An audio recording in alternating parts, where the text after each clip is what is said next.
All right, we're ready now, I think. Okay, we're jumping back into the document that we left off on. I'll share my screen again so we can all follow along. Again, we decided to separate all the grades, and go through what those different methodologies for each are. I'm going to be the typer. So as we think through this, we'll start with kindergarten and we'll just progress through each of the grades. And you tell me what needs to be on this list. Again, remember, it has to be directly aligned to what your screeners will be assessing. We need to make sure that that's very, very clear. Okay, thoughts, ideas? I don't mind jumping in. Do it. Kindergarten, oral language, phonological awareness, alphabetic knowledge. Yeah, and ooh, something happened there. Whoa. Yep.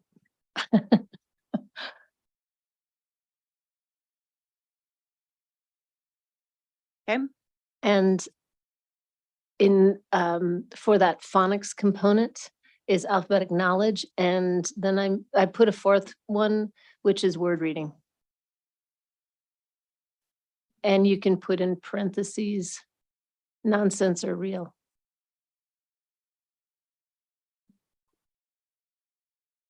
Thoughts, reactions?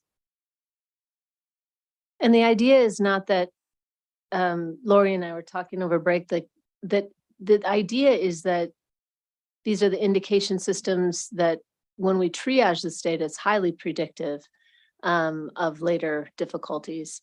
And alphabet knowledge leads to word reading. We don't just want alphabet knowledge isn't a great indicator at the end of the year. So.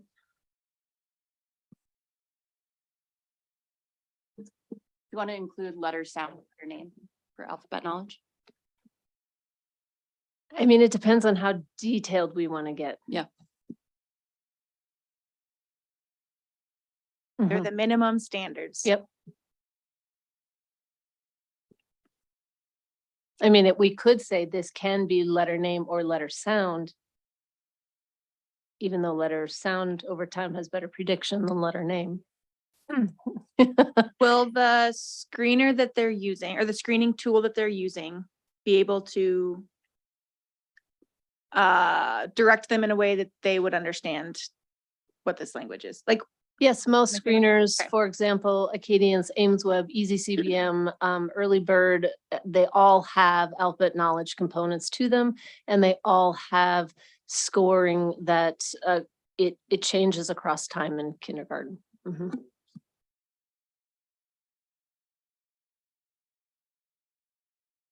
any other reactions, questions, thoughts? Do we generally agree this is it? Do we want to move on? Doug's like, move us along. We're coming back later for what we do with those. We're just trying to put the skill sets that are necessary, right? Yeah. We may yeah, come back later and say you only have to have one or something. correct. Okay. We'll do that after. Yeah, yeah. And I personally struggle with separating alphabet knowledge and word reading because they're a continuum. So anyway, I just want to put that on the table. I'm thinking too about the people who are doing the assessing. Like, is this language going to be clear to them? Well, and let's be real, they're probably not looking at this language, right? That's for the administrators. Doug?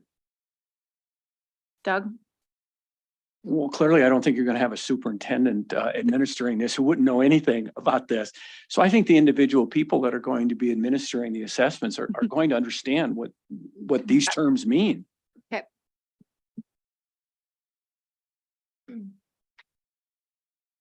Do you feel good about first grade? Or kindergarten? Sorry. Kindergarten? I think people are going to struggle with oral language, let's be clear. Acadians, AimsWeb, Easy CBM, they don't assess straight up oral language. You actually have to have the Peli, and you would or have language screen or have early bird. So to Lori's point, it's going to have to be, it's great to have all of these, but if you have one that gets them in the door, fantastic. We'll just have to write the language to ensure that they understand that they don't have to be assessing for all of these. Okay. All right. You guys feel good about that for now? Generally? Yes, yes, yes. Okay. Let's jump into first grade.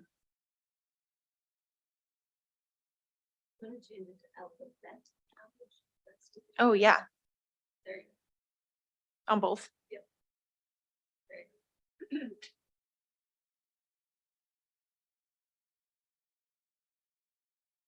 If we're gonna go with the screeners that are most predictive, we have phoneme segmentation. So phoneme awareness. Oh. And actually kindergarten should be phoneme awareness too. Sorry. Added in. Nope, Oh. just, it should be literally phoneme awareness. Is that right? Yep. And then in first grade, it's phoneme awareness. And then we move to word reading. Clearly I type work a lot. And you can put real and nonsense for that as well, because the screeners have one or both.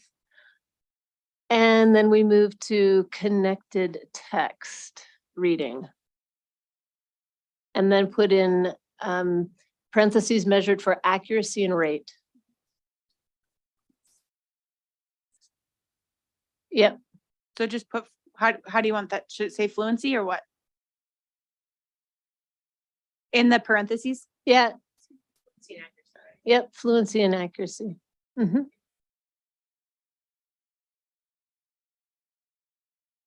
And that's it.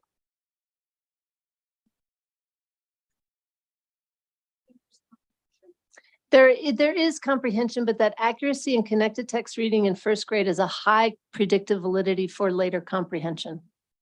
So when we're talking about the base minimum of what we need to be asking a teacher to do, that is that prediction.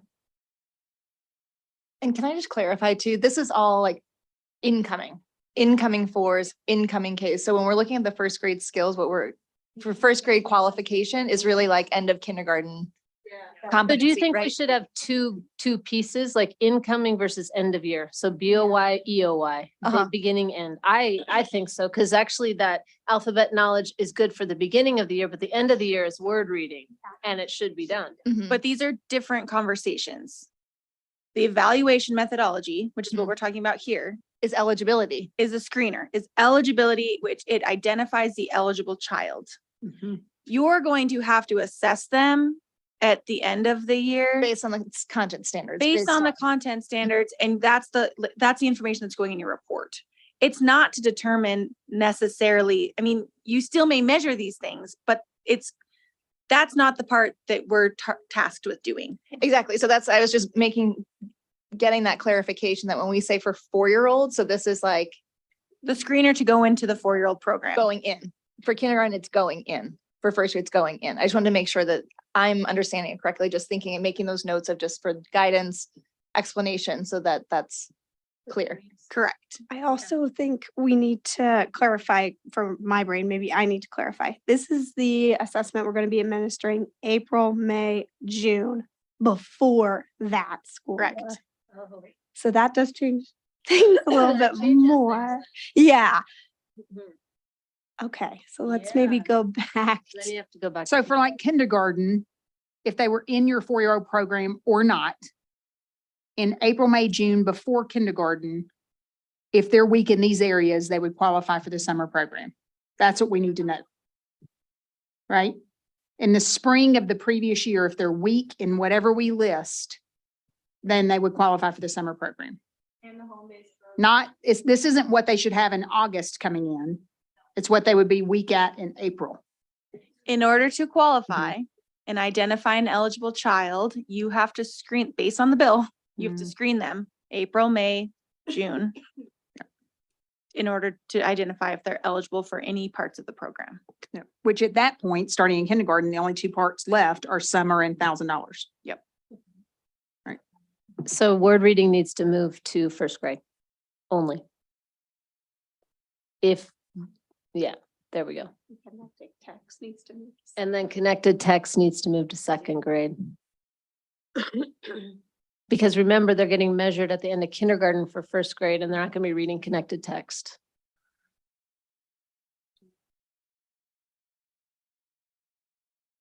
it's gonna feel wonky to people that don't understand your testing months ahead of time. Which maybe What you're gonna perceive, of course, is however.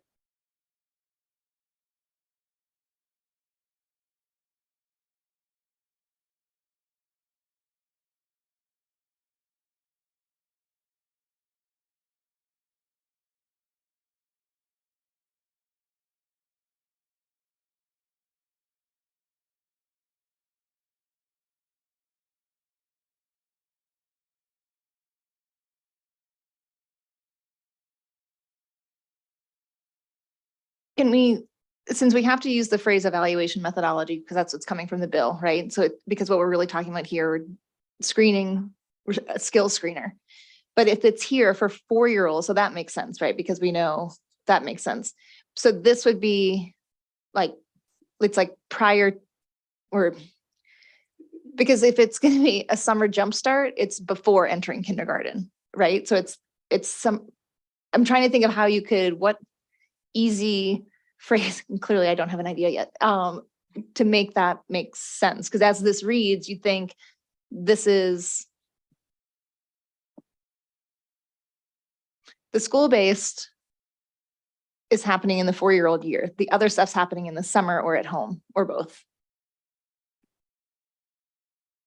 Can it say that at the top? The local board trustees use an evaluation methodology, identify, enroll and admit children to early literacy targeted interventions. These interventions occur as part of a public preschool program or in the summer prior to, so it's like something in that beginning part.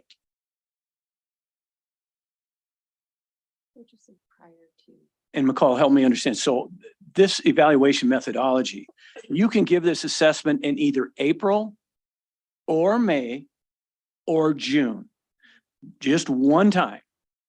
And so if I have 4-year-olds that are coming in, I can give an assessment in the spring.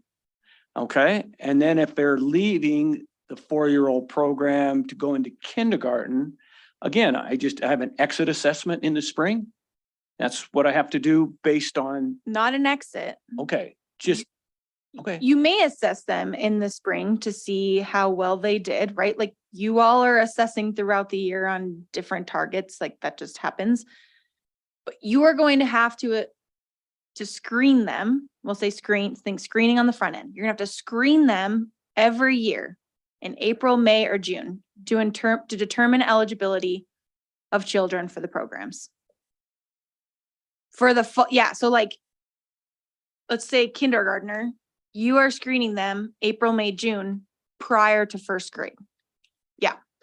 And there will be an assessment in there at some point, which is what section 4 gets to around reporting the data and all of the information around the instruments and screening tools that you're using. Thank you. Just a clarification for the kindergarten, change that back to phonological awareness, please. Because we're screening them prior to kindergarten.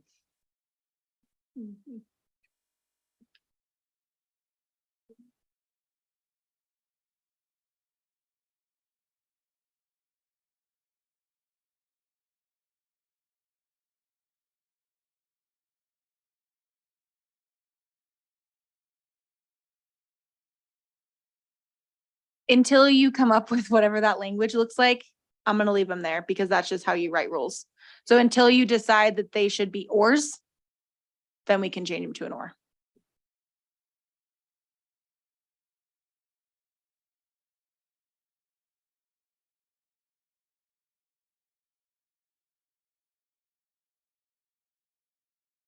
Can we put them prior to kindergarten, prior to 1st grade, prior to 2nd grade, prior to 3rd grade? Can we just change it to that?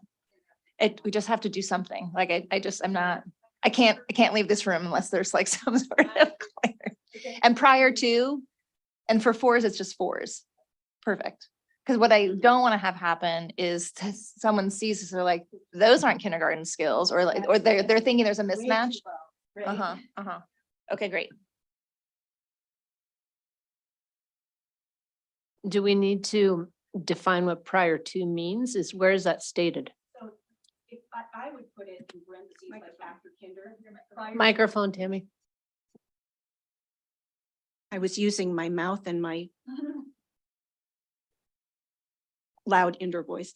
I would put it in parentheses after kindergarten, the actual window of assessment.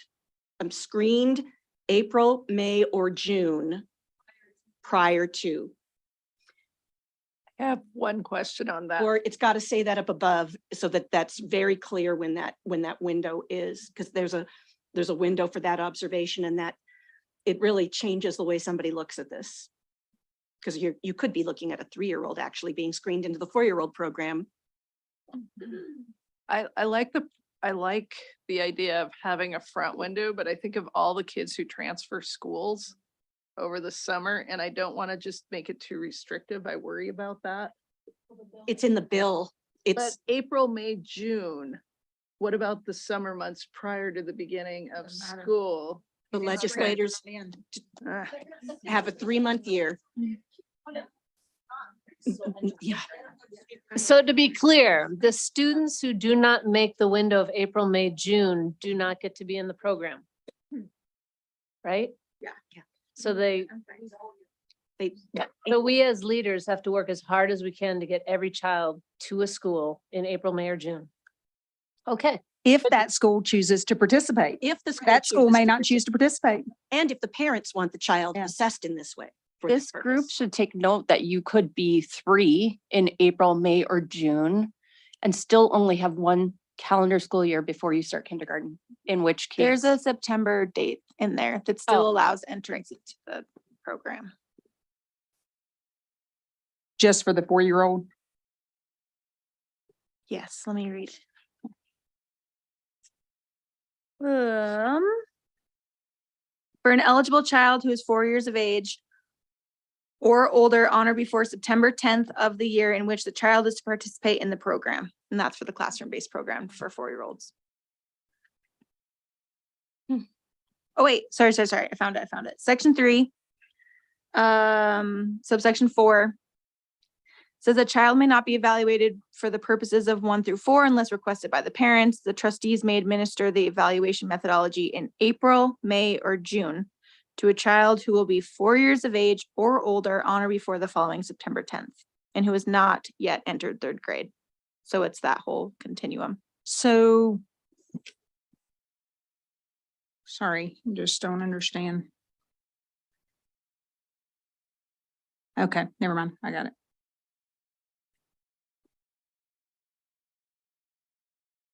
So, but if a kid is going to be 4 by September 10, you still have to find them by June.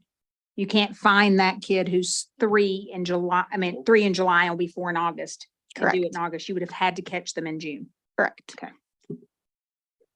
I think about how that impacts, like we do our child finds 3 times a year. Mhm. And students who may not meet criteria for an evaluation for special education, we almost always refer them to one of the seats in our program. So Right. that would have to stop, basically, based on this. We would just, encourage them to find an opportunity in the community. It would be amazing if this would match those 3 windows. So that when you're doing your child find, you would immediately have the opportunity to screen. Yeah, I think about all of our transitions from Part C, with our community providers, and we wait till their eligibilities before that 3rd birthday, or 4. So anyways, that's something we'll have to work out at the local area.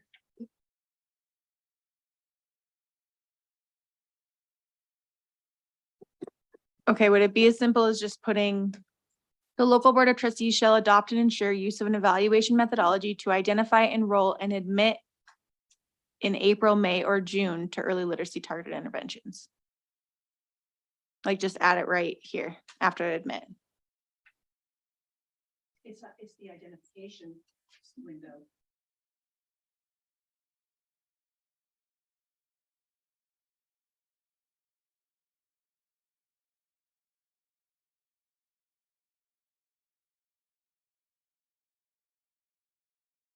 You could do it in that second sentence, like the evaluation methodology used must be overseen, and then within that sentence, you could include a window.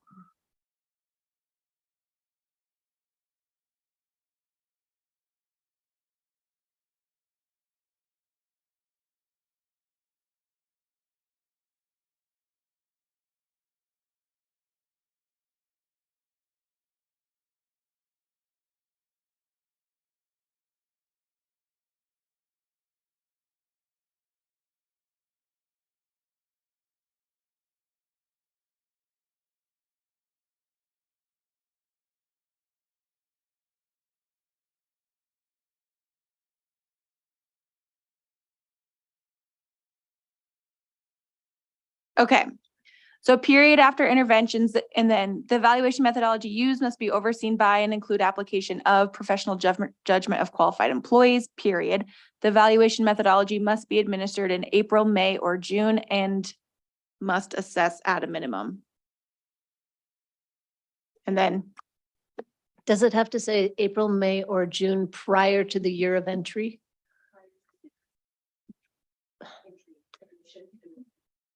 So that April, May, or June prior to the school year entry date. Yeah.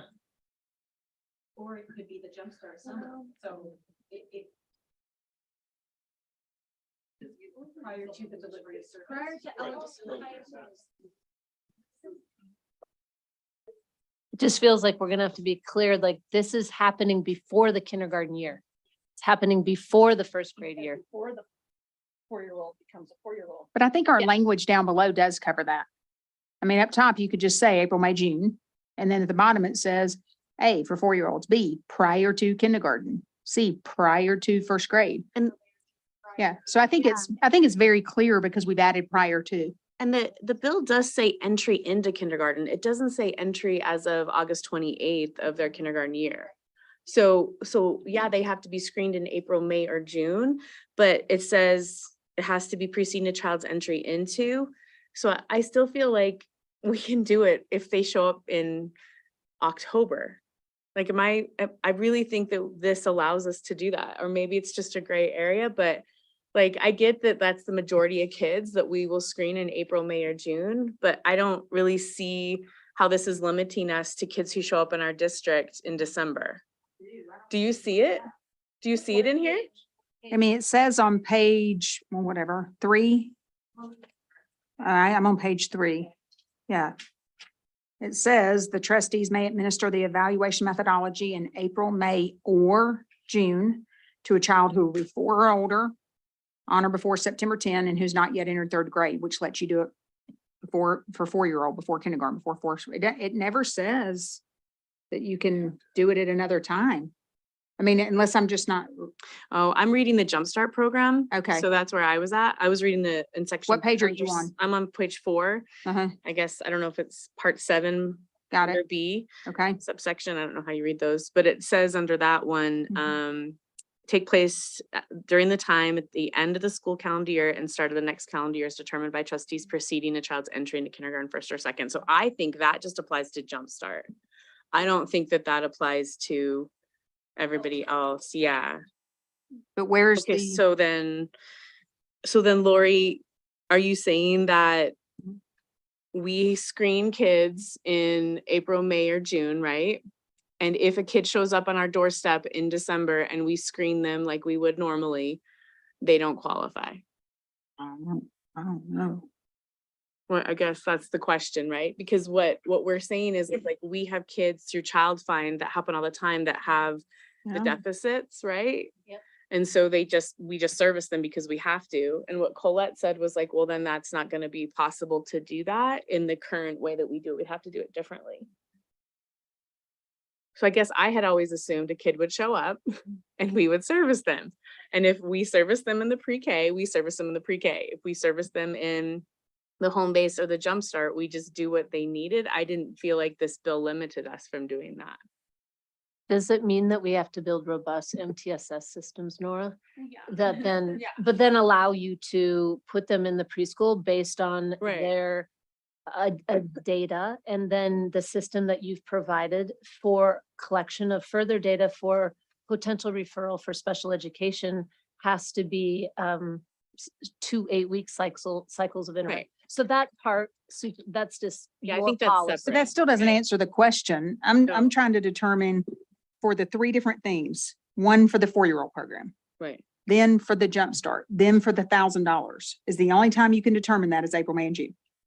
I think the intent was that as a district, you should be screening kids April, May, June. Mhm. If a kid comes to you in December and you screen them to figure out where they need to be as far as early literacy interventions, I think you can put them in that program. The point A and B follows the kid, right? It's the year after. So it's not going to matter if you put them in that program, I think, that year. Cause you're gonna have to assess them in April, May or June again to see if they follow the next year. And we'll still I have to think you check can some do- box someplace. Yeah, yes. Someplace to do that. So that's why I feel like I'm doing it. I don't care. Like, let's just see what happens. Ask for forgiveness later. Exactly. Ask for No, I think forgiveness, and that's a if real you fail to do question. it, you might be violating the kids' civil rights, right? Yeah, no, I think that's a good question. I I like your think, thinking I that. think because A and B comes, what's the right way to say that, Doug? Help me out. Thank you. It's retroactive. So you're not going to like make more money that year because you put that kid in an early literacy target intervention program. You're not actually gonna see the money until the next year, which that kid has to qualify again anyways. You would get half the money because they'd be on your February A and B count, right? I mean, so Yeah. you would get something if it's before next year. February. Yeah, the next year. Right. So it says may and not must. Because school districts don't have to do this. That's why, I think we could work with this.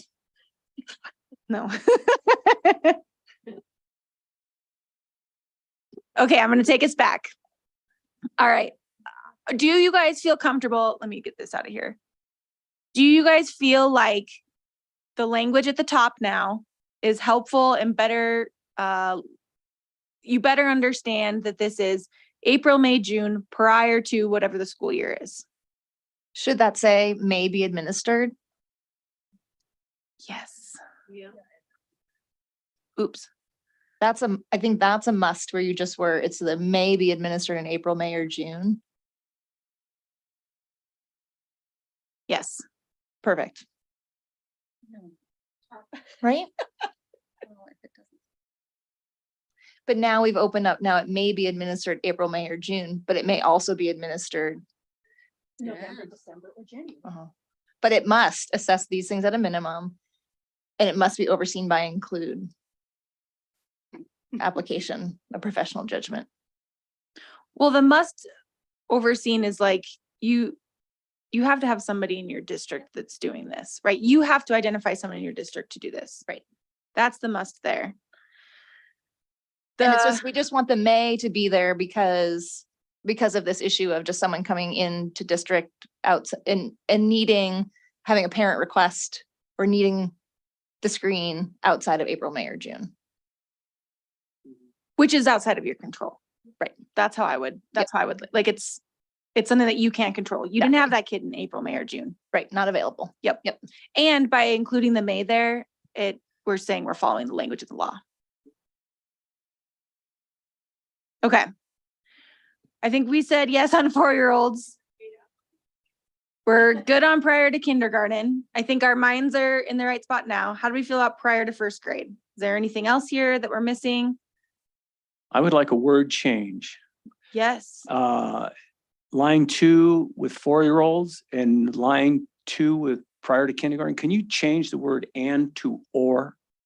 I can, but I can do that when we have a conversation about what that language looks like. Okay, at least I put it on the table, that I'd Yes. like it to be considered. Thank you. How about that?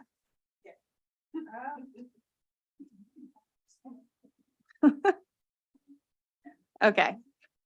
Let's get back to first grade. How do you guys feel about the language that's here? Are these the right indicators? Are you screening for anything else?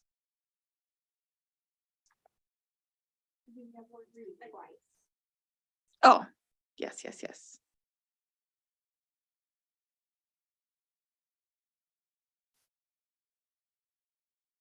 Shouldn't we still have alphabet knowledge before first grade? Here's a question I have for the group. A lot of us have tools in our school district that have reading composites at the grades. Would we like to add or reading composite, like, because you know how those reading composites come out? They might be really low, but you might have a really high phonological score and a really low alphabet knowledge. And overall, it's synergistic, it's integrated. It's saying this child overall, all these indicators are telling us their reading composite is low. So if they just use phonological, they wouldn't get in the door. So do you think we should add reading composite on there? And one more qualifying The category. only question I would have is if the tools have that. Like, I know the tool we use have it. I just don't know if the other tools in other districts actually have that composite score there. I agree, though. But it, then Don't want to limit people. if we do or, Yeah. yeah, it gives you one more avenue.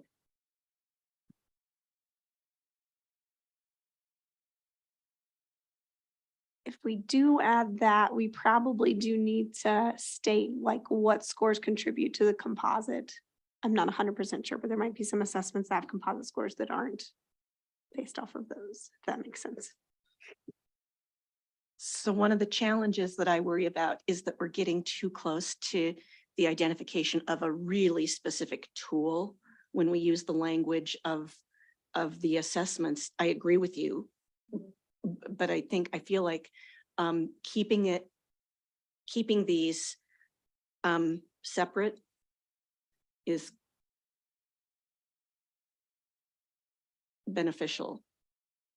I worry about us getting into the domain of in the rule stating a specific tool. We can get around that by saying reading score, like most tools that are on this list will have an overall, yeah, they'll have a reading score. You can call it a composite or not, but to your point, Anne, Penn, it would clarify if we said composite reading score. That just means a combined reading score or a, Right. It just gives us one more opportunity to qualify a student, and it's because we're not saying all these things, we're saying or. Right, but if the composite's low, one of these sub areas is low, which gives you more diagnostic nuance in terms of the way. that you Sometimes combine not, sometimes they're at risk, and then the composite says, whoa, we have minimal risk across all these, that's putting them at a lower composite. Yeah, and then the composite's the one thing that says, ouch. We need as many opportunities as possible to let a kid qualify. Yeah. I'd like to see more things listed. I don't know what they are, not my expertise, but you know, if we're only going to say the only way they can get in is if they have this exact weakness, that is not going to be inclusive of 55% of the kids we know who aren't passing third grade standards.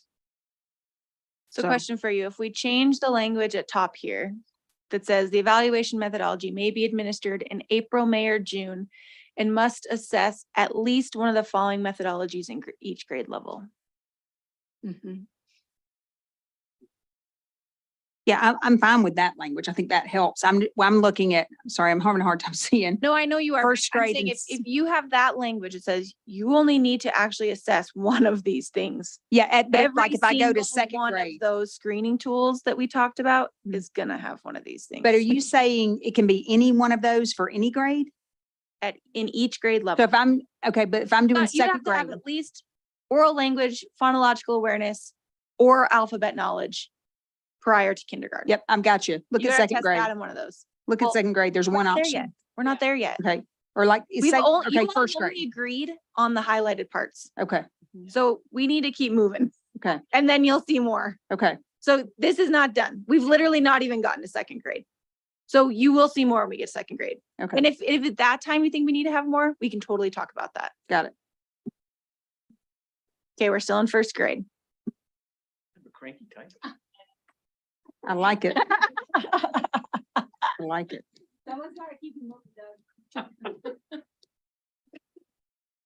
Okay, first grade. There's only 2 on here. Add the composite. Do you want to add a reading composite? And just in second, is there going to be a reading composite, or sorry, for first? Sorry, we're at first. Is there going to be reading composite for 4 in first grade? 4 in kindergarten? Sorry, Some, do. I'm just thinking logically for all of our schools is that some assessments have like a language composite or a reading composite, early literacy composite. So it might be there and it might not be there. And it could be a way that it helps people go, oh, let's use the whole composite, the language composite. And then that would be another way to qualify a 4-year-old. Let's just say they were using the dial. Mhm. And then that language composite on there could qualify a kid. a concern I have about using the composite that I just thought of is that, like, for example, with STAR, it's based on like a normed level of proficiency. Mhm. Like, I feel like we were once at 40th percentile is what we declared to be green in Missoula County Public Schools. And then we adjusted it to the 60th percentile like 2 years ago. So if there's districts that have wildly varying expectations for that, then that composite score is all over the place. So that kind of occurred to me, that makes me a little nervous about it. It's a super good point, Doug, and that's also goes back to why we would want to check predictive validity, because that's where STAR doesn't have it. And then we'd say, whoa, we're gonna have to set our cut score really low so we qualify these kids. So then you could adjust if you knew that that was gonna be a problem. So you'd catch the kids and not have all these false negatives. Mhm.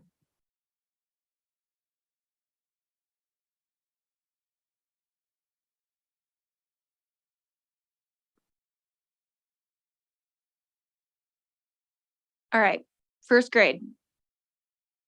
How are you feeling? Do you want to include the reading composite still? Do you have heartburn about it? These are kindergartners. Will it allow more students in? Here's Then I one. would say keep it. Yeah, I think so. And you know, another thing that would help us if you want to really get after if children are learning the coded system is we implement a developmental spelling screen. That was when I've been sitting here going, where's encoding? Where's encoding? I'm Where's with you. encoding? Where's encoding? And our good assessment tools are now employing encoding. So we could put developmental Use a spelling. developmental spelling assessment in all of my, it gives me more information. than any of the Absolutely. rest of these. So I would say prior to kindergarten, we're not going to put developmental spelling, but in first grade, Mhm. developmental spelling can be added to the list. It'd be one more way to find a kid who has a coding problem. And what screening tools have that? But remember, But what- like, baseline, Ames Web doesn't it? Right now, A dictation. a dictation, Mhm. easy CBM. Mhm. I thought Acadians added it. They might have. It's just that we're not using them. Typically, these tools, we have them, but we're not using all of the pieces of them. We ignore the writing aspect of, I was sharing with Christine earlier. Yeah. We really downplay the writing aspect of this, and to the horrible detriment of our students. Yes, And so, if it's not mentioned here, then they're not going to consider it as part of what could be in the screening battery. Yep. So developmental spelling assessment. and to Lori's point, it's one more way to qualify a child. And if you have that in your battery, it'll help you understand that child more. how do you feel about first grade? I have one question on first grade. Nell, you called reading composite literacy.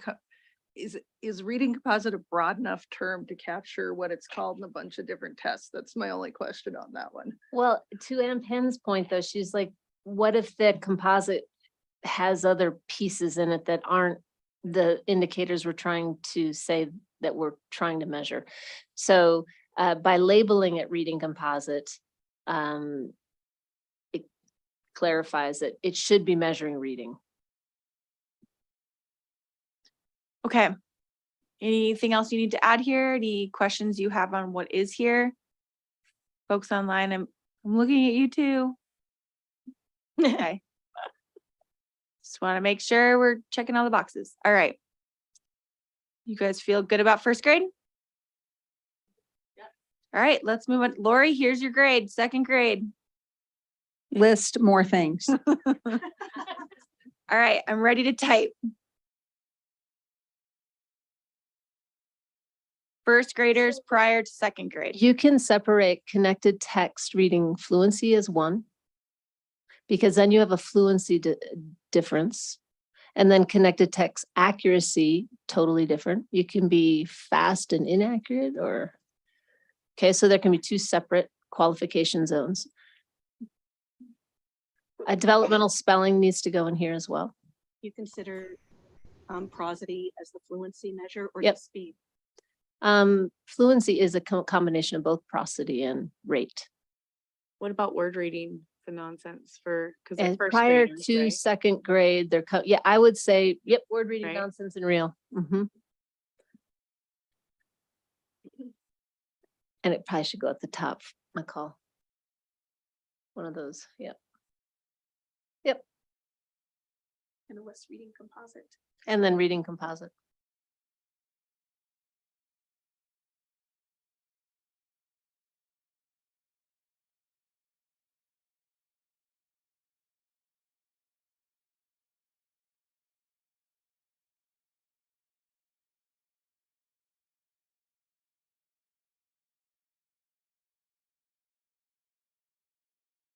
I have a fascination with watching other people word process.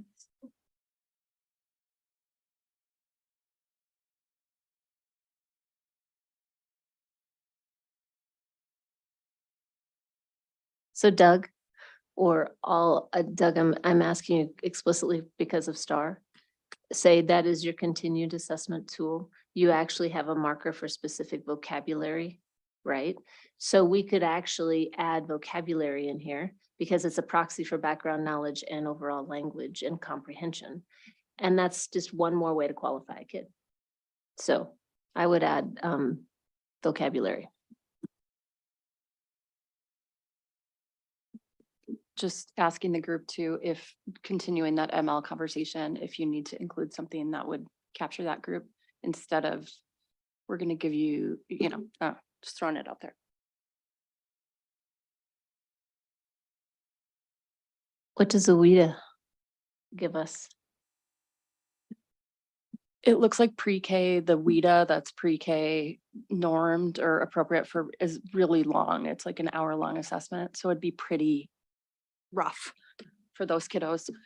Marie, do you have any information to share on the WIDA? I'm looking at the kindergarten screener right now, and it can take up to 40 minutes. 5 minutes of storybook, 5 minutes listening and speaking, 10 minutes reading, and 10 minutes writing. Thank you. I would love to have, this is my dream, but why not?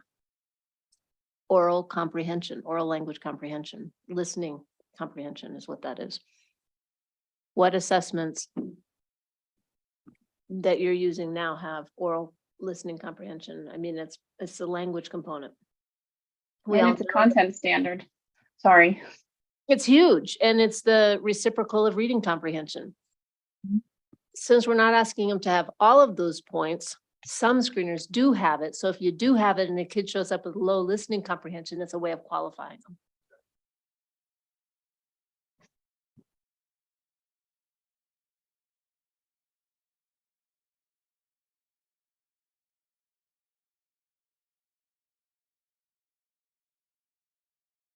Is the list long enough, Lori? I was just gonna say, you got a few more on there now. You are being very kind to me. Thank you. I mean, and couldn't we do listening comprehension for earlier as well, not just second? Right, so oral language should have a component of listening comprehension in the assessment protocols. We could parse out all the components of the oral language piece, which would be expressive. We can, you guys, expressive, receptive. I mean, I can pull it up.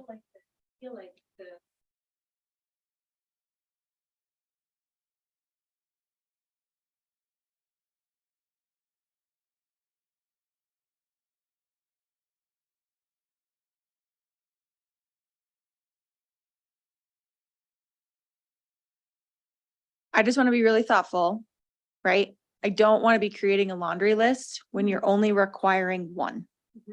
And I realize we're trying to be flexible. We want kids in these programs, but like, I think we had a whole conversation last week around legislative intent. And if they wanted universal pre-K, they would have given us universal pre-K. So I want to be really thoughtful about that piece, and that we're not, like, we've got to have some sideboards here that still, get us the end result. We don't want them to come in and tell us what those sideboards are. So just thinking about that. So the way we look at it in languages, we would look at listening comprehension and for vocabulary in parentheses, put expressive or receptive. That will help us out. Yep.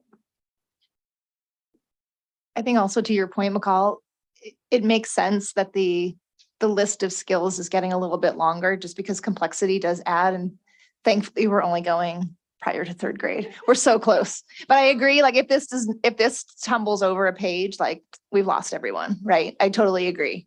And I think trying to be comprehensive but not exhaustive, and that's part of the guidance, is that that's what we share. But I agree, like to the point of capturing that expressive and receptive so that then there's clarity about what we mean when we say we're precursors to reading skill attainment or, performance. There's so much that goes into that, which is why this is so important, which is why we're offering support in A and B for schools to be able to do this. So we're so close. It's all gonna fit on a page. But I agree. I think that that's something that if somebody were challenging that, I think it just developmentally, like there's complexity that grows and kind of adding on these skills. I just wanted to say, I still don't feel like listening comprehension is represented in the prior to first grade one, since oral language isn't in that. I feel like that needs to be moved to the prior to first grade one as well. Agreed. And you can put vocabulary. Just do vocabulary and listening comprehension and cut and paste them into first grade.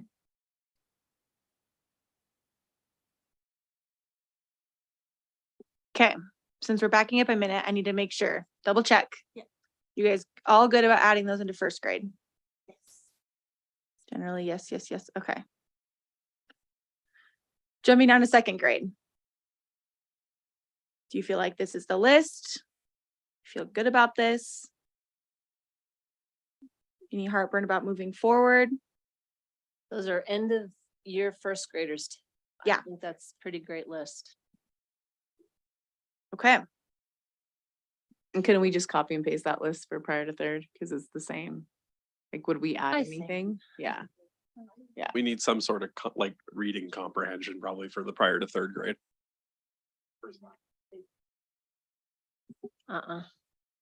Maze doesn't happen until in third grade. So really, yeah. Mhm.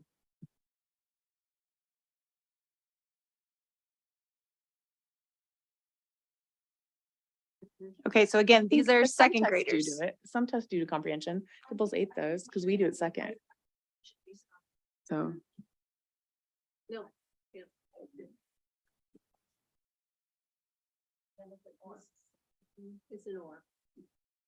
So you're saying adding reading comprehension?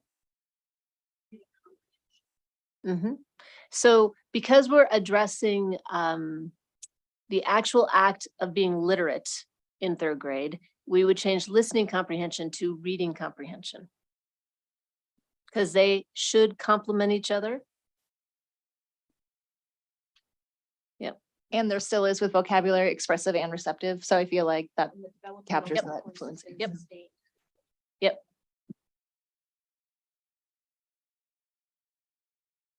Okay. Third grade, how do you feel about it? How does it look? Good. Okay, McCall? I yes, think now that once we've landed on like, yes, this is what we agree on, I think now this is where that table comes in. Because you're going to see that progression and the overlap of, yeah, the visual people. Like if you don't want to look at this laundry list, you just look at that matrix and be like, look at that. Like this started way back when they were 4 and they're still hitting it and then Yep. graduates to reading. yep, Caitlin's on it. You don't have to see her type. Okay, I feel really good about these pieces. Thank you guys for going through that. I realize that's kind of a pain. I didn't necessarily get feedback from all of you on this top part. I changed it to or down here, but I want to make sure that you guys are okay with changing from April, May, or June and must assess at a minimum to April, May, or June and must assess at least one of the following methodologies in each grade level. Does that make sense? Is that Yeah, I wanted the following skills. but these are the evaluation methodologies. The evaluation methodology, use of an evaluation methodology to identify, enroll, and admit, so like that as like a process. And so we're assessing at a minimum at least one of the skills. The methodology is for 4-year-olds, the methodology for K, the method, do you know what I mean? The evaluation methodology will address at least one of the following skills. Okay. How do you want it to say? Skills. Must assess at least one of the following skills in each grade level. At each grade level? Must assess at least one skill. At least one grade level skill. My God, what is happening?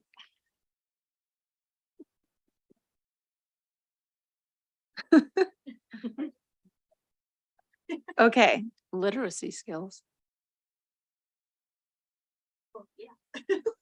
that should be a given. At least one of the following literacy skills at each. Does it make sense to put it at each grade level? How do you want it? It's for the grade level being considered for early intervention services. Yeah. It's not necessarily every one of the grade levels. For the grade level for which early literacy targeted interventions are being considered. Where because the way it reads in a straight literal sense, it sounds like it's got to be, all of them. I mean, we just need to, because a kid may qualify in kindergarten and not first, and then second and not third. So we just need to clarify it's exclusive by grade level.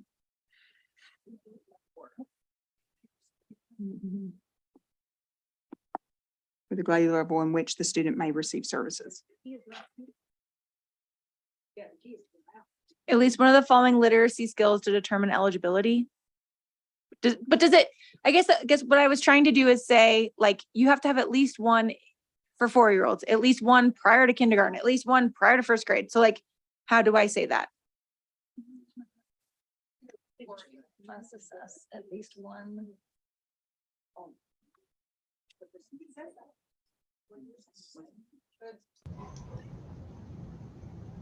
McCall, can we just say at the child's, whatever category the child falls in? I mean, or at the child's age, or it seems like it should be simple.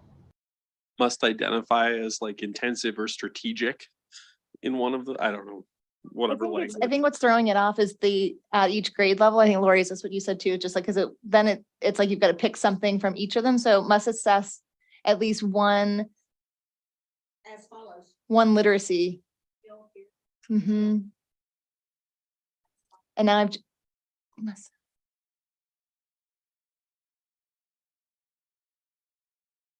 That works. Yeah. That was. Yeah. I think that solves it by just taking out that last part. Okay. Okay. and then you can take the ors out in each of those sections, because it's going to be and or for all of them.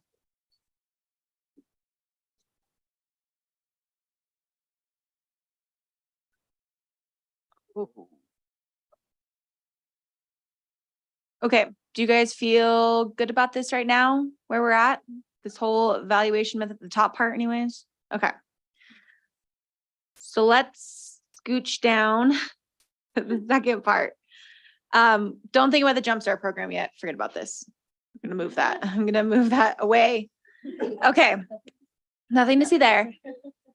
All right, so as we jump down to 2, at the last meeting, we had talked about like also listing what are those approved screening tools.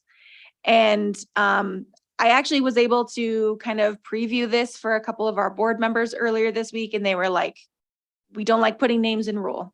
All of you who have done rulemaking with us, you get that.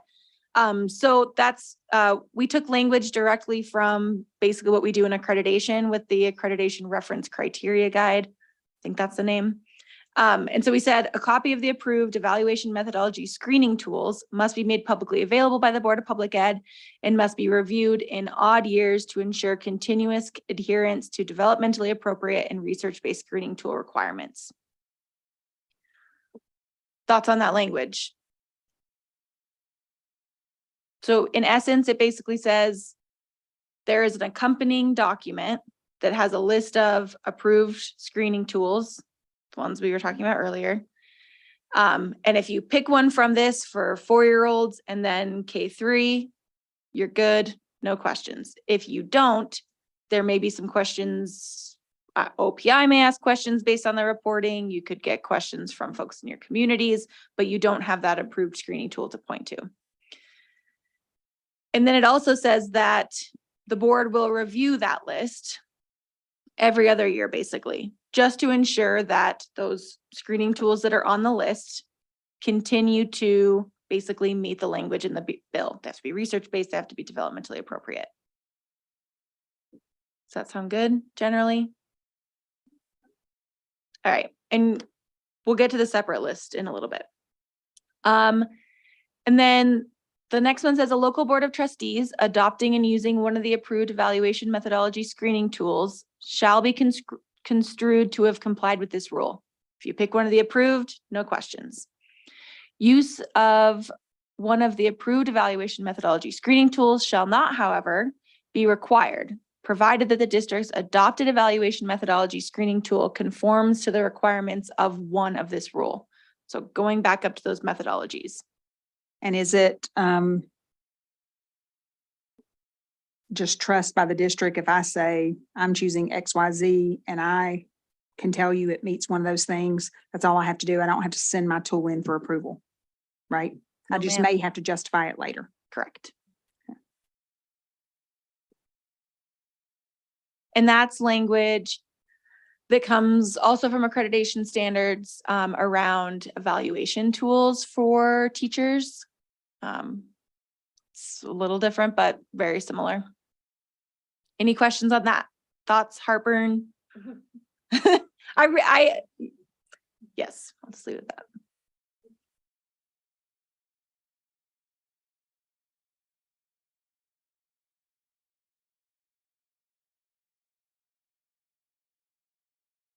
You guys feel okay about that language?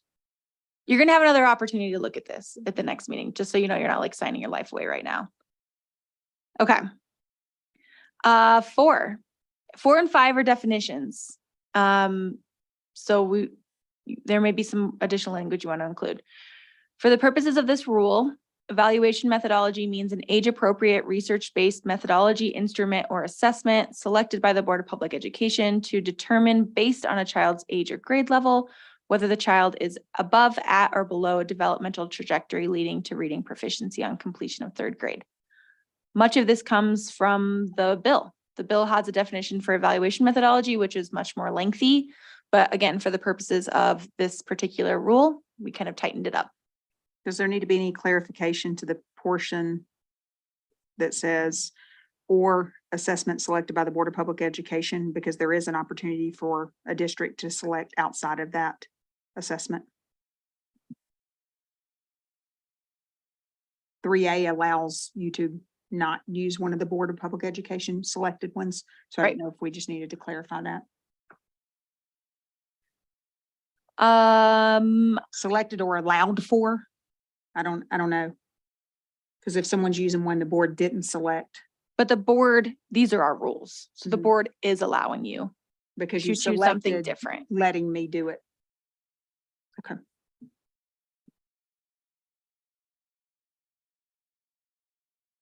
Feel okay about that? For now anyways? Oh yeah, Marie, go ahead. I was just reflecting on number 2 really quick again, and it says a copy of the approved evaluation methodology screening tools must be made publicly. So one could read that as the actual screening tools themselves or the list. And so I guess I wanted clarification on that because we know that these come at a cost. Oh yeah, we'll pay for all of them. BPE, is that what you said? Yeah. Okay. Hmm. Copy of the approved evaluation screening tools list. It could just be a list of the approved. Great.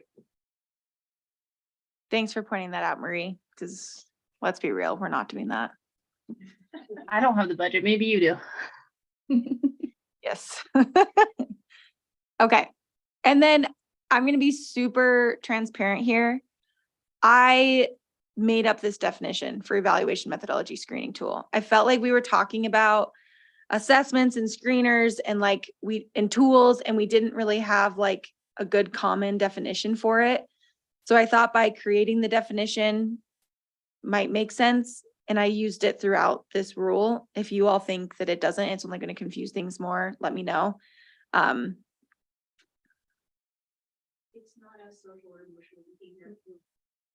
And I think too, McCall, I think that you use evaluation methodology. It's almost like you could say number 4 is for purposes of this rule, quote, evaluation methodology screening tool means an age appropriate research-based methodology, instrument, or assessment. Say that again. Take out number 5. And then on number 4, it's evaluation methodology screening tool. Or you could just leave it like that, I guess. But I think we're thinking about them in different ways. This up here, all of this 1, A, B, C, D, E are the skills, the methodologies. The When I think- tool is right. the screener, is a cadence, is dial, is star. Mhm.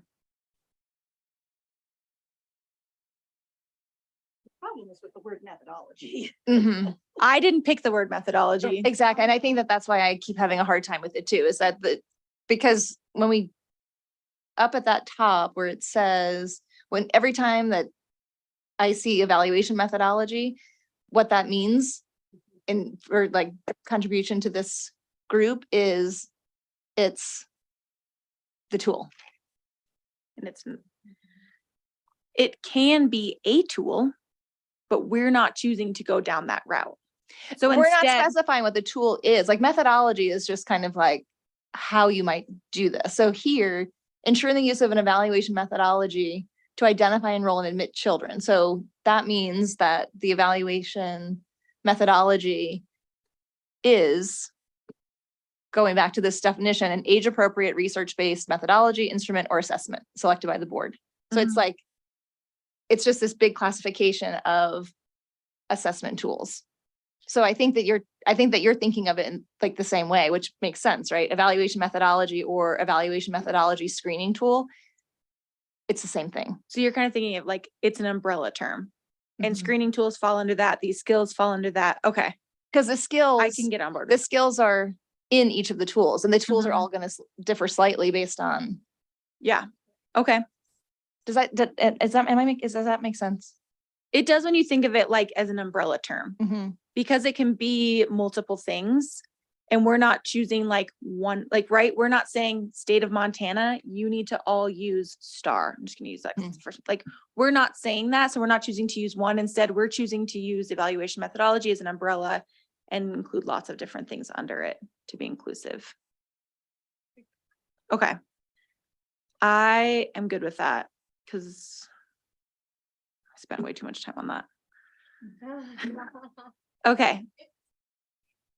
And now we're only on one page, although you've looked at rule, we don't do pages.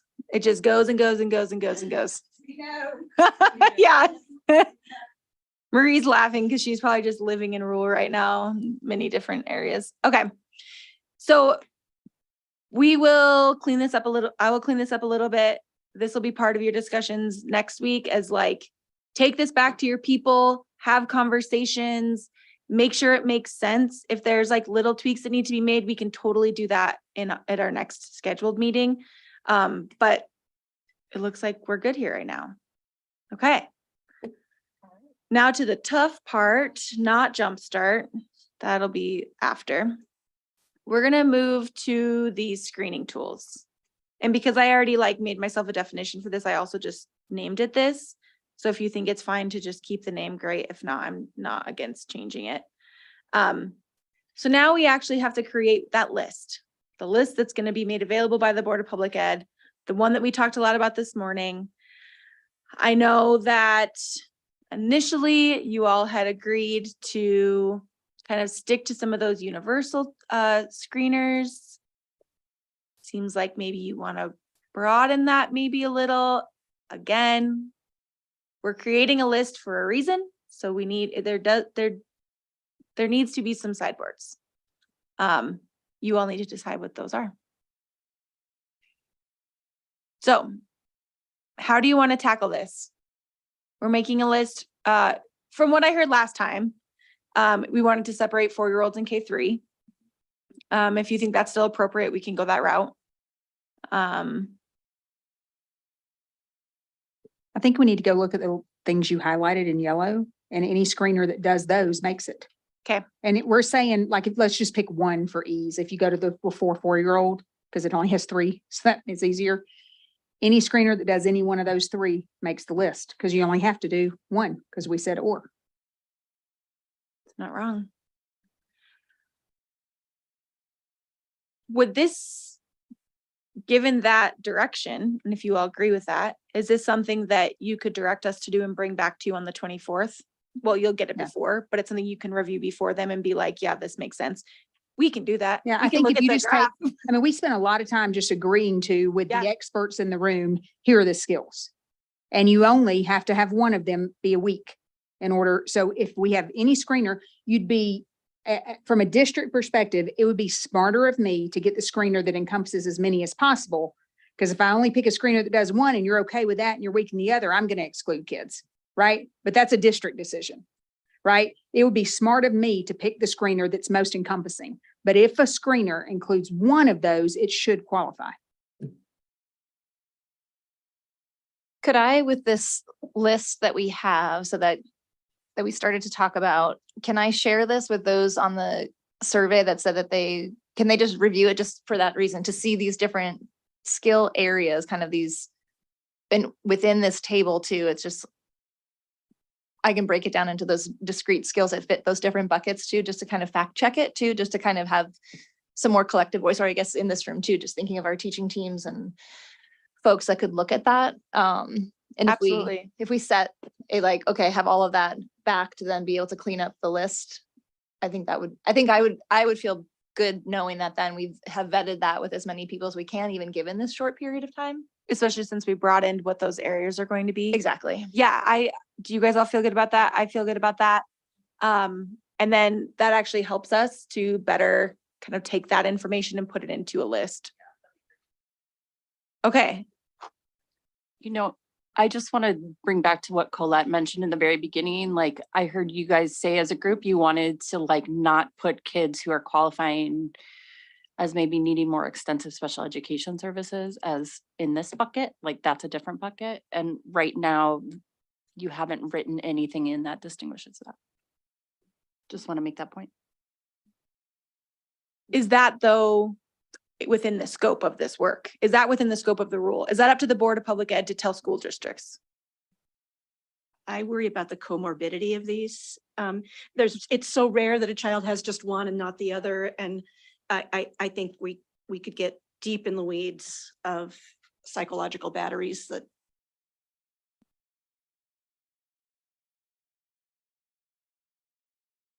Okay, we're gonna move forward on that piece then. And you know, we don't need to have, this one piece. And we'll just check with you after, see how much time you need, and then we'll go from there. And we'll, it's always our hope to get you guys this information with enough time to evaluate it.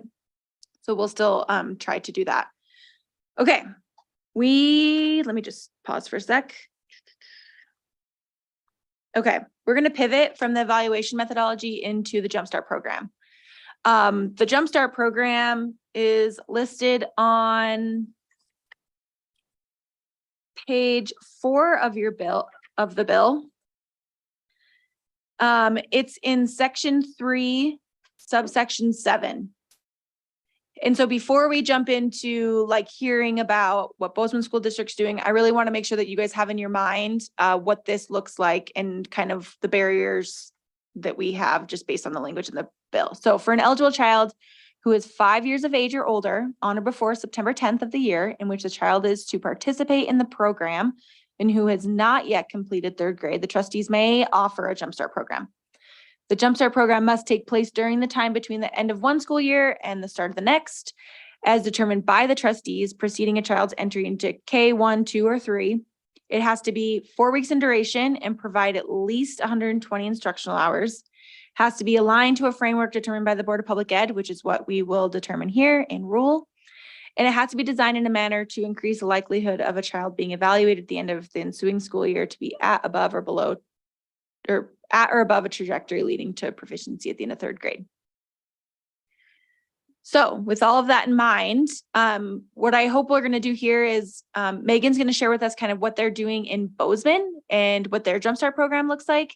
And then I think what would be helpful for us is to kind of think through from all of you in the room, like, what does this look like to take what you already have existing in your school and sort of pivot it to have this early literacy focus based on the language that's in the bill. I have drafted up some rule information based on what's in the bill, so we can kind of tighten that up and see what else you guys need to add. So Megan, I'm going to turn it over to you and just kind of hear what Bozeman's doing. Sure. So this last summer, my program offered Jumpstart Literacy strictly to the kids who were heading into kindergarten. And then we RFP'd for a partner to pick up kind of childcare for the rest of the day, enrichment for the rest of the day. And we just self-designed a program that was based on Letters Early Childhood and all of that great NELP research that was around oral language foundations with like a repeated read aloud, a vocabulary routine, phonological awareness in whole and small group, and alphabet knowledge that we taught in cycles, again, based on the recommended research. I think a tricky piece of this is 120 instructional hours for little kids.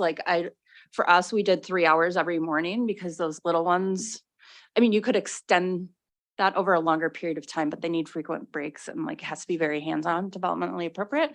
So to do 120 hours in 4 weeks would be like not developmentally appropriate, but if you did it over 8 weeks, it would be better.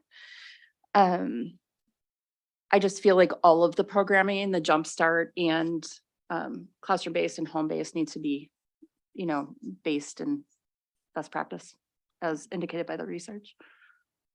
But that's kind of what we're up to. Does anyone have questions about that or? You want to talk a little bit more about letters, just what that looks like?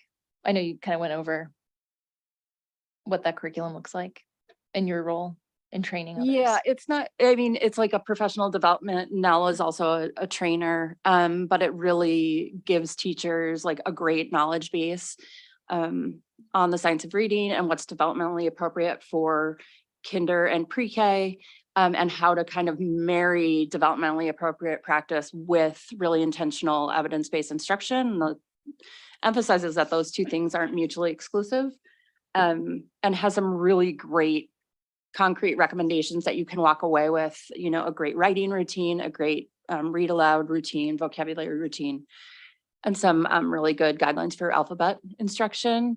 I am certified to teach that now, as is Nell. I'm a local facilitator, so that's something I could offer to teachers in Montana for just the cost of the materials. So that might be beneficial down the road as we're looking at implementing this programming to really make sure our teachers have the knowledge base and are smarter than any curriculum that they're using.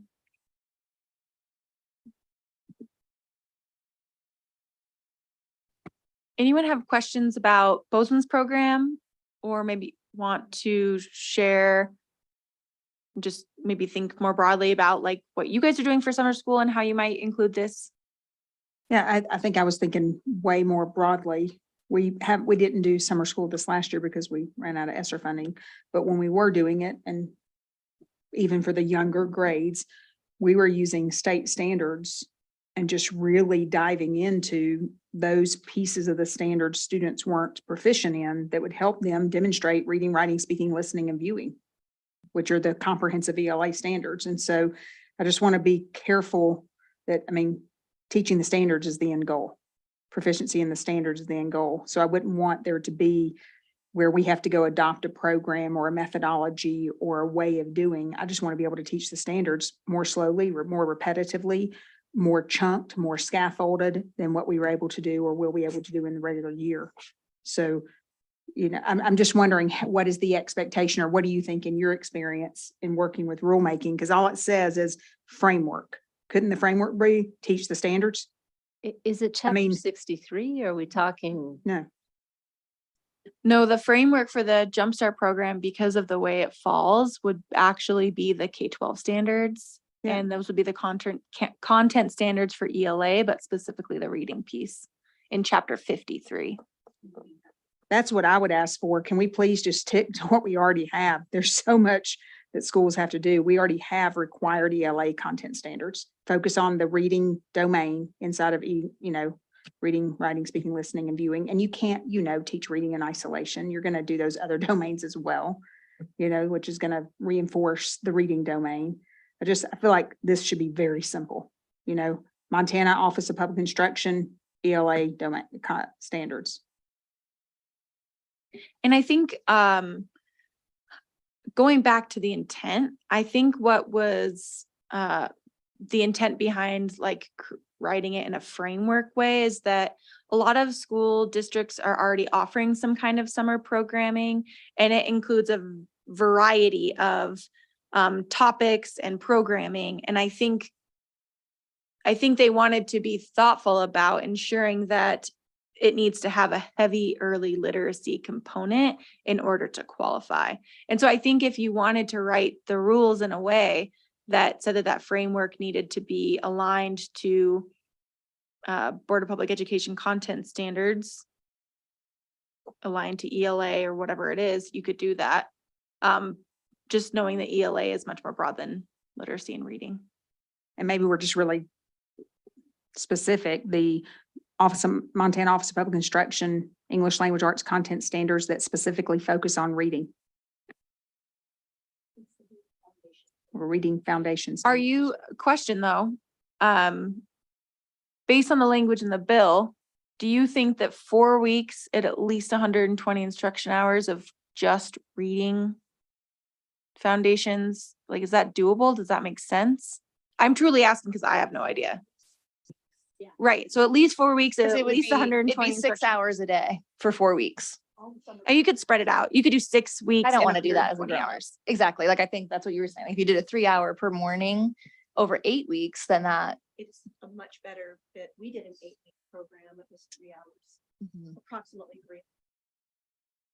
But that would be district choice. Totally. So I don't even think we need to Totally. talk about that. Then we don't so I guess the one thing to keep in mind is though that 0.25 is how we get extra money, right?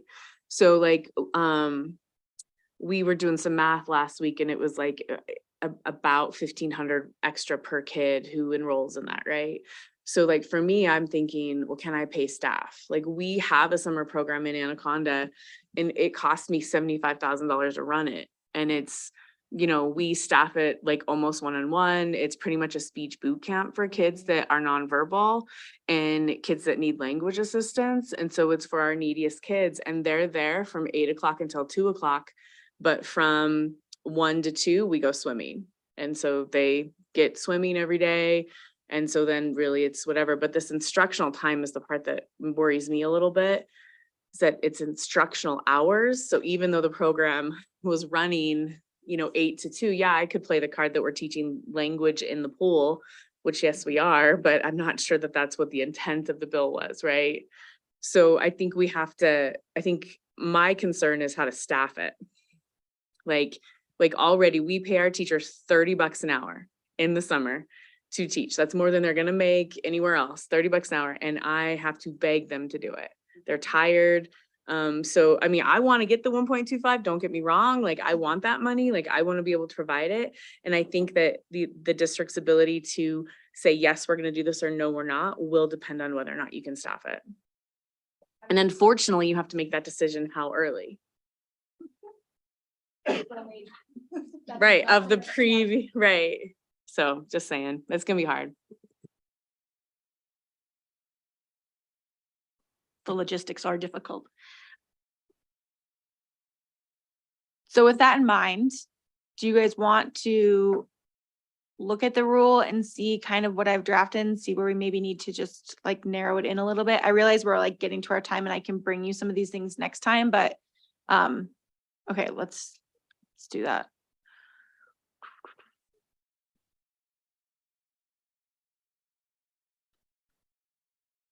All right. So I'm sharing my screen. Goodbye to those. Okay. So again, I really just, for the Jumpstart program framework, I really just took like what's in the bill. Just for a good start for us to like have a conversation around like where we need to add the sideboards in. So one says a local board of trustees may offer a Jumpstart program to support early literacy targeted intervention. Great.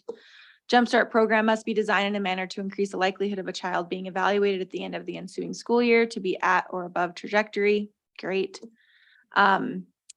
3, I tried to like summarize what the requirements are around the program. So Jumpstart program means a program that's at least 4 weeks in duration and provides at least 120 instruction hours and takes place during the time between the end of one school year and the next, as determined by the trustees preceding a child's entry into K1, 2, or 3. As far as alignment to standards, how do you want to add that language? Probably needs to go up here. Wouldn't number 2 in your definition that you provided support that already?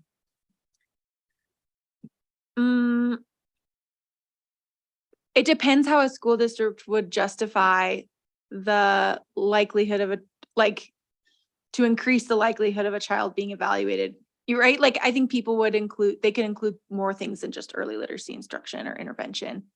And I think the intent was to ensure that whatever the summer programming was, that it was early literacy intervention focused. Is there some way to take all the work we did previously with the evaluation methodology and keep it broad, but state in there that, you know, at least one component from those skills that we already outlined is addressed during the Jumpstart program? Because I don't know, I just wonder, because we're assessing these skills and this program, correct me if I'm wrong, is supposed to support those skills.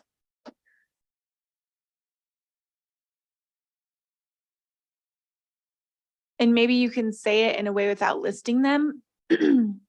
Support skill development. I'm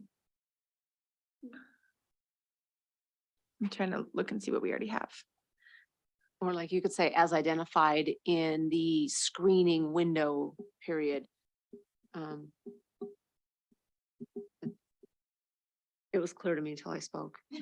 As I was saying, I'm like, It's like targeting the skills identified in the evaluation methodology. going back to, Mhm. remember, you're screening them in the spring. It's based on that they've been determined to be eligible here. So keep referencing back to that and then it's all there. If you go back, oh, that's right. One of those methodologies has to be one of those skills. Couldn't it be a number 1? The local board of trustees may offer a Jumpstart program to support early literacy targeted intervention based on the outcomes of screening in April, May, or June.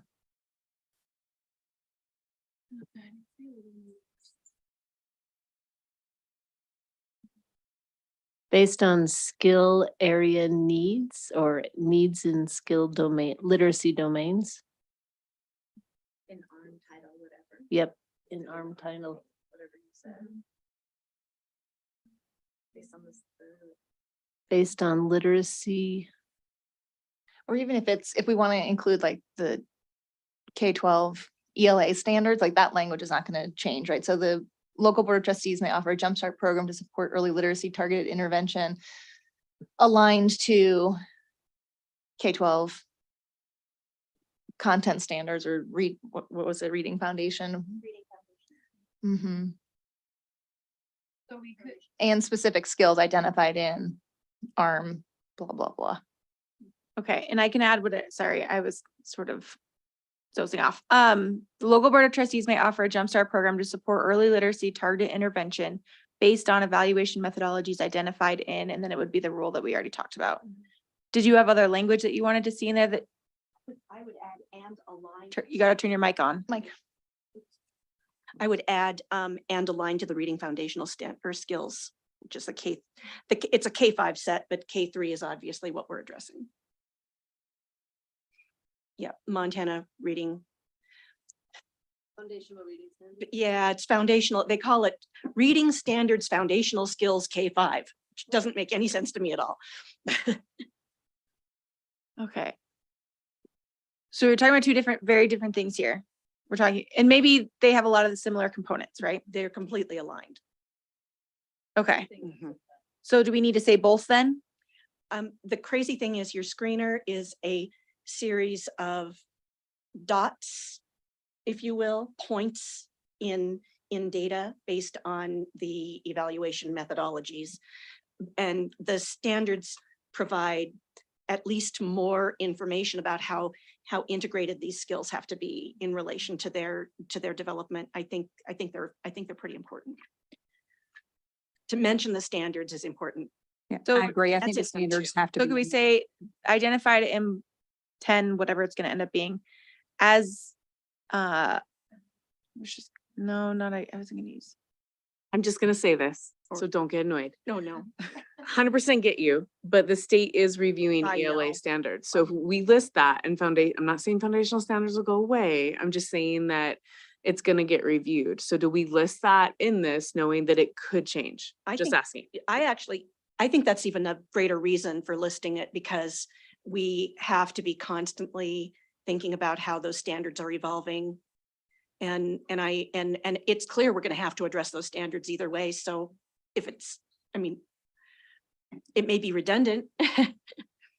is your point, Nora, though, just to not label it reading foundation? Like, if it's just Montana ELA content ELA. standards? Well, I get, Like- yeah, I think the foundational part is the part that I was nervous about, because I'm not saying they're gonna go away. I'm just saying, we know there's always gonna be ELA standard. If you guys if you wanna have ELA standards in there or something to do with standards, then I say make it broader than make it limit, because we don't know if those foundational standards will stay. Because we can't predict that, but we know that the ELA standards will be there. I'm all for that too, because I think then too, it encompasses some of the comprehension pieces that the foundational ones wouldn't. It's true. That's true. And the writing standards actually be incorporated into that too. Well, and remember that the true framework, the true charging document to our teachers in this state are the Montana content standards. Right? And so I think we have to say, I think you need to be clear that it's the Montana English Language Arts content standards. There are English language content standards all over, right? So it's in Montana English language content standards. Yeah. Yeah, so whatever it is. The Montana content standards for ELA and literacy. But I would spell out English language arts. Yeah. English language arts and literacy.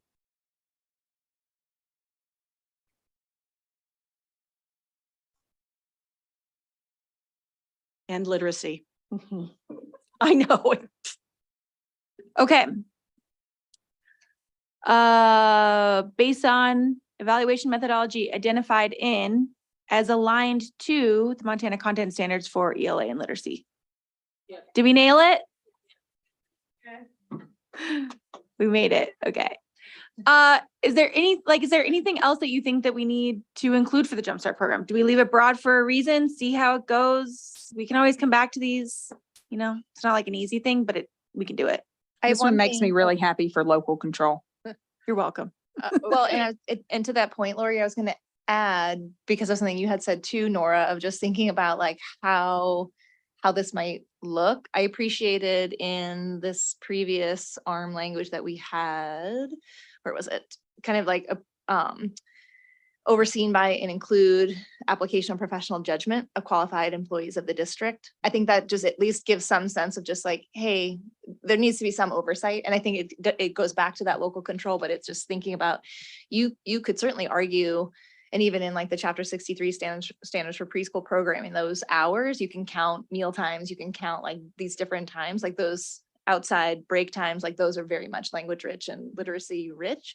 But I think having some oversight, I think that repetition of that statement would at least try to ensure that there's some integrity and oversight to it.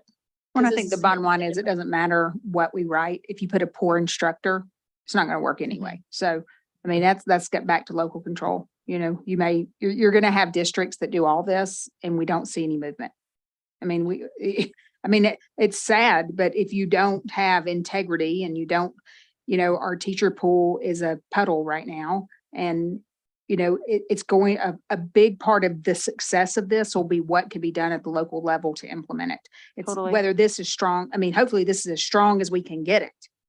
And it still may not work if it's not able to be implemented at the local level successfully. So I did add that language to number 2. So it must be overseen by and include application of professional judgment of qualified employees and must be designed in a manner, blah, blah, blah. I guess the one other thing I'm wondering about, and maybe it's covered well enough in the laws and doesn't need to be here, but developmentally appropriate, I think continues to be an issue. Particularly when we know a lot of school districts do not have a P3 certified instructor. And this would be a maybe question for the group. I don't know that summer school instruction would require that, right? I mean, Nora, when you hire staff, do they have to be accurately I have to- endorsed? I have to have one teacher that's in the A room. lead teacher. That's a lead teacher, that's a certified teacher for that grade. Like I can't have a high school physics teacher teaching kindergarten. Right. Right. And I guess I just do that because I feel like that's the right thing to do. I'm sure there's a rule. Yeah, but K-8's very broad. You could have your 8th grade math teacher who's not qualified to teach kindergarten in any shape or form, run your summer program unsuccessfully, perhaps, my whole point. Yeah, and this doesn't start until kindergarten, the jump start going into kindergarten. So it wouldn't, I mean, you're right, it should still be developmentally appropriate. And our rules that would have to be a chapter 63, not 53 thing. But I think the whole purpose of the Jumpstart program is just to provide additional instruction. It's not necessarily your curriculum. It's not the base. It's not the base. It's not the standard. It's not the, yeah.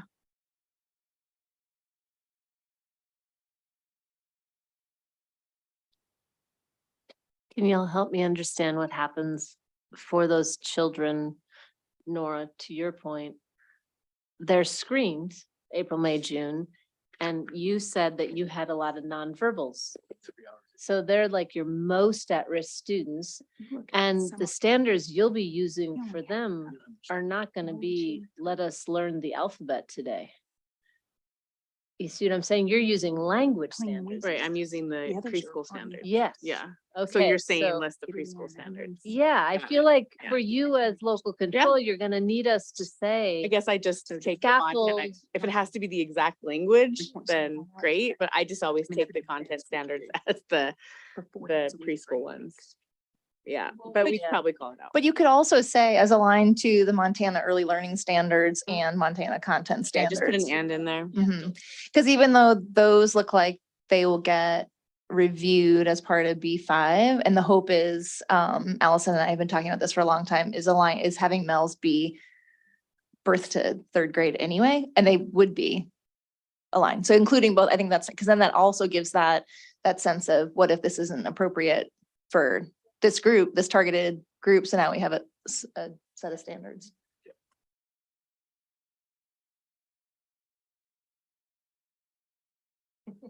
Okay. How do you all feel about this language for the moment? Good, good. Okay. I don't know about you guys. My brain hurts. All right, I feel good about that. Caitlin and I still have some work to do on identifying those screening tools based on the document, the Excel. Yep. So we will provide that for you before our next meeting. Would it help you at all? Excuse me, would it help you at all for us to just say the ones that literally should not be on there? Like be considered to omit the ones that shouldn't be? Like, for example, like the ASQ, SE or, and then the DECA, like just take them off, like before you give it any more time. Question for Christine. I mean, if you're going to be helping us look through these, so what do you think? I think when we were looking at, like making that decision as we had last time, and do they look? Taking off the traditional, like the developmental, like diagnostic, like I don't think we should give any energy to those anymore because we're not gonna use those. Yep. Ooh. That's fine. And I'm happy since I had volunteered to think about some of those discrete skills, like to clean up that spreadsheet. Today's Friday. I can do that and have it to you like by Monday noon, and then you can distribute to people. So then we're all like talking about the same thing. The crosswalk. Okay. Right. I mean, Good about me. if you really want to, it's like we can do it early next. Because week. we're wanting people, like, I'm not saying that I'm gonna research all of them. I'm just adding those discrete skills to the table, and people can look at it and then populate, say like, yes, this one does do that. Or like where you had caught that of just like, there's some that maybe we missed some things too. This is just kind of fact checking. I'm not doing all the fact checking. Yes. I'm reformatting a table. Yeah. So I we'll can do reformat on Monday. We'll have it. And by Monday afternoon, we can send you kind of the follow-up, which would include this document as like a cleanup version. And then based on these new skills that you identified for each grade level, we'll just kind of have you all look at those. And if you don't, you don't have to do the research. We can do some of that too. But if if they include those components or those skills, we can have you mark it. That sound good? We can start a fresh document. I think we locked this one just so things won't get deleted, but we'll start a new one and then we will have just the ones that we want to include in it. So yeah, any input you guys have would be great. Okay, the next piece is, we were gonna discuss a guidance document and report. I'm not gonna spend too much time on it today, just because I think that it's something that we can bring you like a good draft at our October 24th meeting. We really actually like the Texas format. They've just done a really good job of kind of outlining, I guess I could show you really quick. Just outlining like all of the different pieces to this discussion. So just so you can kind of see it quick. And this would be like accompanying the rules that you would present to the Board of Public Ed. Like, here's our thought process. Here are the definitions that we generally agreed to focus on. And then as we get into some of those components in the Excel document, we'll include those in here. I think at the end of the day, there just needs to be rationale for everything that we did. And so I think being able to kind of provide that in a separate document makes sense. This document is much longer than the one that I anticipate we put together. This one's 10 pages. It will not be this long. But it talks about each of the assessments. It talks about the domains and features. And I don't think we need to go into this much detail. But again, I think just kind of setting it up in a way that is visually pleasing to them as well. And they have a better idea of what the rationale was behind the decisions that you all made. Okay, I'm gonna stop sharing. So we'll work on that to bring to you guys on the 24th as well as part of our discussion. So I think, go ahead. Do you want to say something? Just if there's anything else, but are there any other like key components that you want to make sure are represented within that guiding document as we're drafting it? Not yet. Not yet. Okay, we'll get it drafted then. It will be beautiful. We've got until the week before November 15th. Okay, let's talk next steps. We do have a meeting scheduled October 24th. I knew it was kind of up in the air, like, are we going to be in person? Are we going to do Zoom? I think based on all the work that you guys did today, we could probably do something over Zoom to just basically go through and finalize these pieces. I don't know that there's going to be a lot of like discussion, like deep discussions like we had today. So I don't want to make that decision for you, but I feel comfortable having that over Zoom. Do you guys feel okay with that? And how do we fill out time frame? Like, how much time do you think that we're gonna need to finalize the rule, finalize the Excel doc, and the guide, like review and generally give us feedback on the guiding document? Do you think like 10 to noon? You're gonna have it to us, everything to review by Tuesday morning. So we would have, When's the, well, 24th is Tuesday. right, 24th is the fall. would- Tuesday. yeah. I could probably get you. I mean, if we had 3 or 4 days next week to really review it carefully, I think if we're not using that meeting to review, we're using that meeting to give input. Right. I think we could be pretty succinct. I mean, Yeah. That's my hope. yeah, I could probably get you something like the 18th or 19th. yeah. And then we So- would have a good 3 or 4 Yeah. business days Mhm. to look at it. I think that if we all commit to really reviewing it and going ahead and marking our questions. Yeah. That we could make really good use of that time. As long as you guys are okay committing to that timeline, I think that would be, that's what I need to kind of know. Okay, sorry, I'm losing where I'm at. Okay, so 10 to noon, does that seem okay? Zoom? And like we can always schedule a follow-up Zoom. It's not a big deal. We can definitely do that as well if you guys feel like you need a little bit more time. It's fine. Yeah. Okay, so those 3 pieces. We've got to finalize the rule. I'm gonna reach out to some folks in the Secretary of State's office to figure out like how we decide where these new things go. So that's a me thing. So hopefully I'll have like exactly where that's gonna live and I can actually show you that in administrative rules as well. So it makes sense of like where it's gonna live. And then we'll finalize that Excel document to ensure that we have all of the information in there to accompany that report. And then we'll also try to go through the report. Beyond the next meeting, and we can talk about this a little bit. So I would like you to come with an answer at our October 24th meeting. There's kind of 2 additional pieces that we've discussed were part of your scope of work that we have not yet tackled. One of those is like a tad outside of our control, which is the home-based program. I do need to do a little bit more research and figure out just kind of the rationale and intent behind that and who qualifies. But beyond that, the RFP portion, which as I mentioned to you guys before, we're going to start writing that RFP at the end of November, and then hopefully be able to share it with all of you in a much like a informal, take a look at this, see if you have any questions or thoughts. I'll probably reach out to a couple of you to sit on that like review committee. It's usually 3 to 5 people on those. It's hundreds of pages of information. So having all 15 of you review that would be insane. So we'll have just a couple of you that probably will include folks from OPI and school boards, since that's kind of the scope of implementation partners. And then the other piece of that is the early learning standards. And I know that a lot of you are interested in that work as well. And so I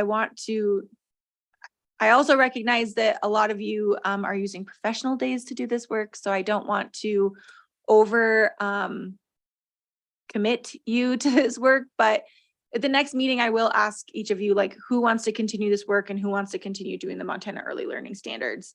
And then that group will have a few meetings with the intent to just make sure that the rules are accurate and align with the language in the bill, since the bill does call out standards adopted by the Board of Public Ed.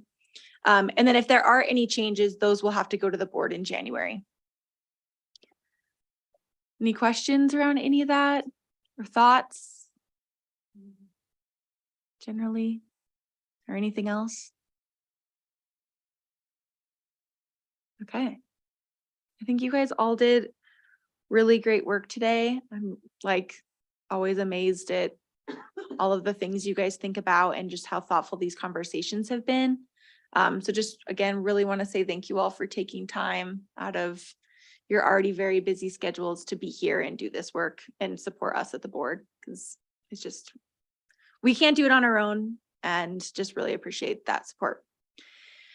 We always have on our agendas a public comment period. I realize we're like a tad ahead, but we've got a couple folks on Zoom. So at this time, I will turn it to folks in the room for public comment. Rob, yes, you don't have to. He's like, how much time do you? Dr. Watson.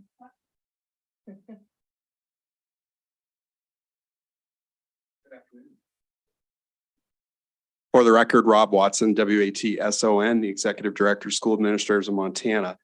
Okay, I thought about a lot of things I could say, but I'm going to share something with you that I saw on my trip to Miles City. So in the month of October, I put 2,300 miles on my car, traveling to all the different parts of the state, including Kalispell.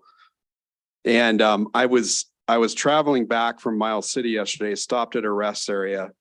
And this sign, I can't show you the picture, but this sign at the rest area said, rattlesnakes have been observed. Please stay on sidewalks. Has anyone seen this sign? Okay, a few of you. So this is not a temporary marker type sign. This is a permanent metal sign that's on at the rest stop. And when I'm reading this sign, I'm standing in the grass. I'm thinking, geez, maybe they mean me. I need to get on the sidewalk. Anyway, I tell you this because it just demonstrated to me how vast Montana is and how diverse it is. You won't see that sign at another rest stop on the western side of the state, but in that particular area, that sign is really important. And just to put it into context, that's an important sign for that area, just like you're designing things for the entire state of Montana. I wanted you to take a minute today and just reflect on what you're doing, because in my opinion, it's monumental. Never before have we had the opportunity to talk about pre-K and actually talk about what it means for us as a state and how important it is for us as a state and how we can design a program that'll actually serve the needs of our students. What we have here may not be perfect, and don't let perfect be the enemy of good. But remember, we're taking a huge step here as a state, and you all are the architects of helping us take that step. So I wanted you, before you left today, to understand how important that is. I also want you to remember what you're trying to design is something for the entire state. And our state is very diverse. The needs are very diverse. There's rattlesnakes in one part and no rattlesnakes in the other part. And what you're trying to design is a huge task. You're trying to design something that fits everybody. And I think you're doing a great job. So I just wanted to share that with you and thank you for your work. Thanks, Dr. Watson. If anyone online wants to make comment, please raise your hand now.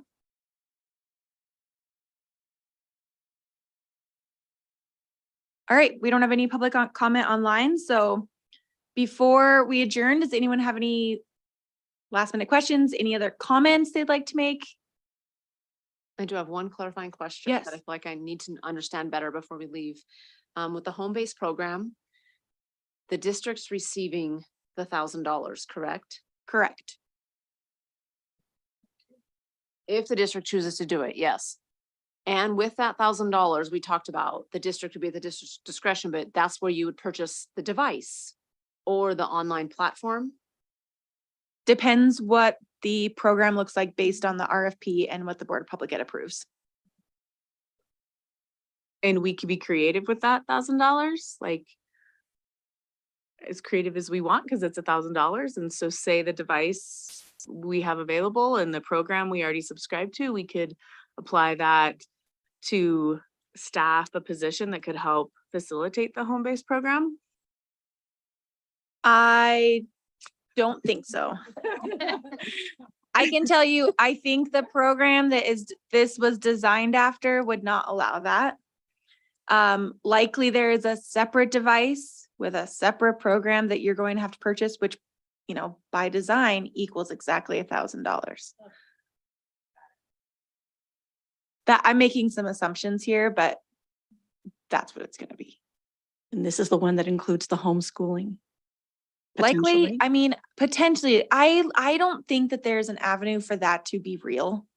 But at the same time, I didn't draft the bill and I don't know what was in their mind when they drafted it. So I need to actually ask those people. I've asked one of them who I thought had the answer and he didn't. So I need to just kind of make my way back. To be eligible, you have to be eligible for the home-based program. You'd have to be screened to be determined an eligible child. To be screened, you have to be in a school district. You have to be under a board of trustees who will decide whether they're going to participate in these programs or not. So can a family agree to being in a seat in the 4-year-old program and say no, thank you to the home part? Yeah, I don't see So why then- not. Then we would just have to differentiate somehow in our A and B. That Yeah, you so didn't participate in the home part No, because the home, you're not getting A and B. It's $1,000. by the $1,000. How do we? I'll let the board figure that out. Yeah. How do we I'm get not the figuring that out $1,000 either. for all the kiddos. Okay.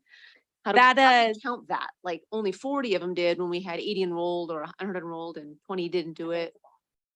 We just have to check like they did the home and then that's added into the. Yeah, and Marie's not on anymore, but based on, I remember some conversations we had last week and then what she kind of said today, there's probably going to be a box check that says that you had, eligible child based on, whatever the criteria was in the district. And that's how they will track you. But I don't know. We don't have to do any of those things. Board of Public Ed is not the determinant in that. So those are more questions to come. I know one question that came up was about the OPI collaborative. I sent you guys that link. If folks here are interested, it might actually be really nice if you're willing to engage to have folks and able to engage folks who are on this to also do that. So you can provide more information to the conversations that we had here. I know it's just additional time that you have to give, but I did send you that link. If anyone's interested and needs it again, just let me know. Okay, anything for the good of the order? All right, we're done. We'll see you the 24th on Zoom.